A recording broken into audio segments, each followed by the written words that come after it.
Pengembangan olahraga Kalimantan Selatan terus gencar dilakukan Hasnur Group melalui PT Putra Barito Berbakti yang khusus membidani pembinaan olahraga. Tidak hanya mencetak bibit atlet handal, namun juga tenaga olahraga berkualitas berbasis teknologi. Untuk mewujudkan itu, PT Putra Barito Berbakti melakukan kerjasama dengan Fakultas Ilmu Pendidikan Olahraga Universitas Islam Kalimantan Muhammad Arsyad Al-Banjari.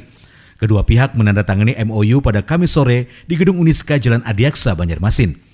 Melalui kerjasama ini, CEO Barito Putra Hasnur Yadi Sulaiman berharap tujuan utama tersebut dapat terlaksana agar pengembangan olahraga di Banua berjalan bagus dan menjadi kebanggaan Kalimantan Selatan. Pada sore hari ini telah ditandatangani MOU atau kerjasama antara PT Putra Barito Berbakti yang dibawa Hasnur Group dan juga membawahi PS Barito Putra dengan pihak keluarga besar Uniska Datuk Syekh Muhammad Arsyad Al-Banjari.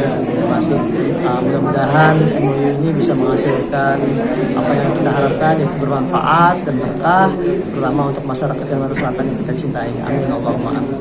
Sinergisitas ini sebagai bentuk aplikasi dari Kampus Merdeka dan Merdeka Belajar, di mana proses belajar tidak lagi bertemu di lingkungan kampus, namun lebih difokuskan praktek kerja lapangan.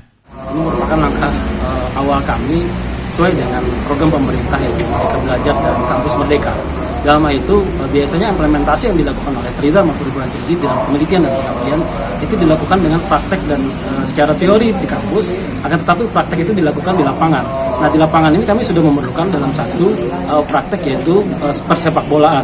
Nah, dalam ini sekolah SOBP, sekolah persepak bolaan itu dilakukan untuk menggalang atau merintis dari mahasiswa-mahasiswa olahraga yang dimana bakat dan minatnya itu disampaikan ke dalam SOBP. SOBP itu nanti akan menjadikan penyelenggara di dalam pendidikan tersebut. PT Putra Barito Berbakti yang menaungi klub sepak bola Barito Putra tidak hanya mencetak sumber daya manusia, tetapi juga mengembangkan industri olahraga yang saat ini masih belum maksimal dilakukan oleh putra daerah. Dari Banjarmasin, Adi Hardian, Kalsel 1net.